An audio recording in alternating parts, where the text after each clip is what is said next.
The Nürburgring? In October? That'll be really cold, won't it? You presumably exclaimed with surprise when graced with one of the most piecemeal calendar additions that Formula 1 stapled onto the most left-field schedule seen in generations. Now, it was never going to be the Algarve at this time of year, although funnily enough, that's next up. Although some degree of inclemency was always going to be a factor when hosting a Formula 1 round in Western Germany during the autumnal months, the Friday washout and subsequent biting cold had a big effect on the curiously titled Eifel Grand Prix. Teamwear suppliers had to delve into the kit boxes to supply personnel with thick coats, bobble hats and thermal socks, which Daniel Ricciardo admitted he'd worn 2 pairs of to keep his feet toasty in the car, while the umbrellas got more of a workout than the cars did when practice was called off. Regardless, there was still some new upgrades to speak of, particularly at Ferrari where the team brought an updated set of barge boards. Throughout 2020, Ferrari has thrown a lot at its recalcitrant SF1000 and received relatively little payoff. The team seems to be treading water in the lower reaches of the points, but haven't received the jolts of performance that midfield rivals Renault, Racing Point and McLaren have had. The Scuderia arrived at the Nürburgring with a redesigned set of barge boards to try and address the gap, as it continues to tinker with its car to unlock a purple patch of performance.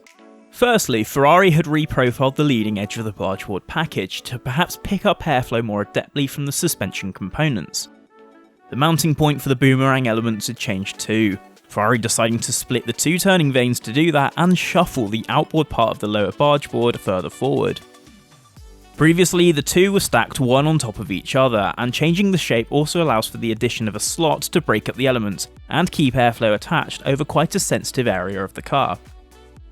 Ferrari had also added a few new teeth to the floor's opening to help generate a small vortex to keep the air flush with the surface as it passes under the car, conditioning the airflow too.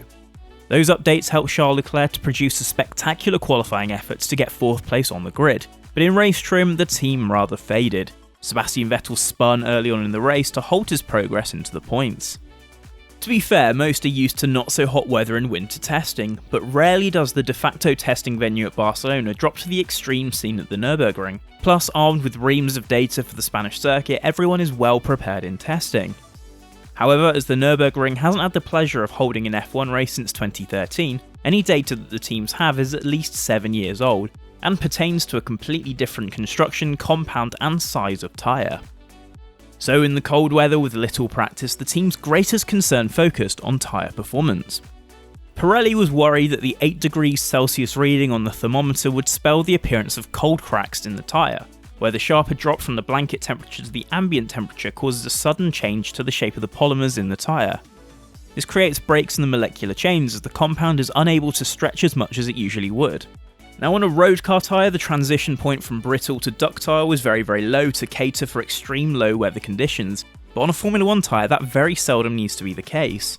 Thankfully, it didn't seem to get to that point, but the temperature terror did begin to rear its head towards the dying stages of the race, when the safety car called for Lando Norris' smoking McLaren rather outstayed its welcome in the eyes of Lewis Hamilton and Max Verstappen.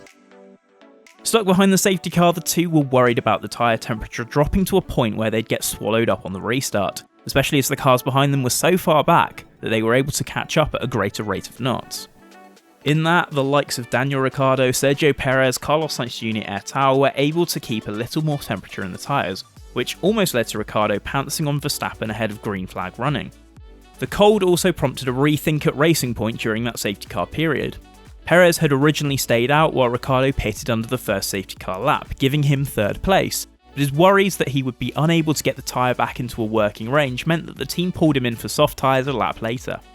"We stayed out on the first lap," Perez recalled after the race, but then I asked the team if we were sure about it because with these conditions I don't think we would have managed to restart the tyre. Luckily, we stopped again. Perez had been on the medium tyre, and with a harder compound it's always more difficult to bring it up to temperature given that the rubber deforms less under load.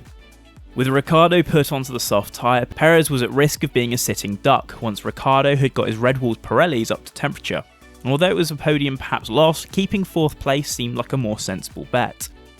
Besides Perez's points and a stunning drive from last-minute stander Nico Hülkenberg, who was covering for an enfeebled Lance Stroll whose only runs over the weekend happened perched upon a porcelain throne, helped Racing Point leapfrog McLaren in the constructors' standings to now sit 3rd.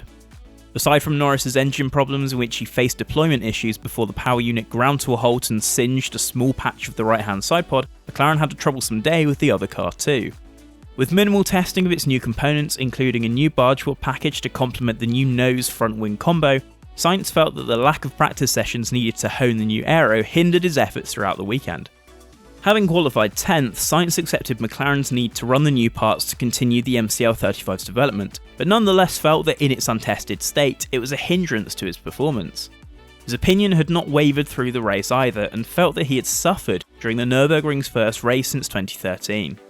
Regardless, McLaren have another bite at the cherry to dial in the new upgrades for the Portuguese Grand Prix in 2 weeks' time. Norris had a much better run, although his car was without some of the new parts, and was well in the hunt for a podium before having to endure a flurry of radio traffic between himself and the pit wall to keep the Renault power plant alive. Team principal Andreas Seidel's assertions that McLaren needed to run the new package are correct, especially as the midfield battle has really come alive in the past few rounds. McLaren, Racing Point and Renault have very real chances of claiming a lucrative third in the Constructors' Championship.